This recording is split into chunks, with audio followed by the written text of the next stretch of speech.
গরমে শরবত খেতে আমরা কে না ভালোবাসি, আর সেটা যদি পাকা বেলের শরবত হয় তাহলে তো কোনো কথাই নেই। পাকা বেলটাকে আমি খুব ভালোভাবে ছাড়িয়ে নিয়েছি। এবার যতটা সম্ভব ওখান থেকে নিয়ে নিচ্ছি, আমি একটুও শ্বাস রাখবো না। জল দিয়ে এবার পাকা বেলটাকে খুব সুন্দর করে এই যে আমি গুলে নিয়েছি। আর হাত দিয়ে এই যতটা সম্ভব এই ছোবড়াগুলোকে আমি তুলে ফেলে দেব, তাতে করে ছেঁকে নিতে সুবিধা হবে। সেই জন্য এগুলো সব তুলে ফেলে দিচ্ছি। জলের পরিমাণটা তোমরা দেখে নিও, যে যেমন গাঢ় শরবত খেতে ভালোবাসো সেই রকম পরিমাণটাই রেখো। আমি এখানে যেমন একটা বেলের জন্য 1 কাপ জল দিয়েছি। এবার জল দিয়ে খুব ভালো করে এটাকে ছেঁকে নেব। আর এখানে 1 কাপ টক দই ইউজ করেছি আমি। আর এখানে পরিমাণ মতো চিনি খুবই কম দিয়েছি, কারণ বেল এমনিতেই মিষ্টি মিষ্টি হয়।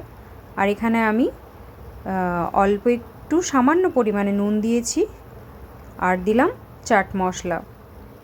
আর এই যে এখানে আর একটু জল দিয়ে দিলাম, কারণ খুবই গাঢ় হয়ে যাবে না হলে। এবার এটাকে খুব ভালোভাবে গুলে নেব যতটা সম্ভব।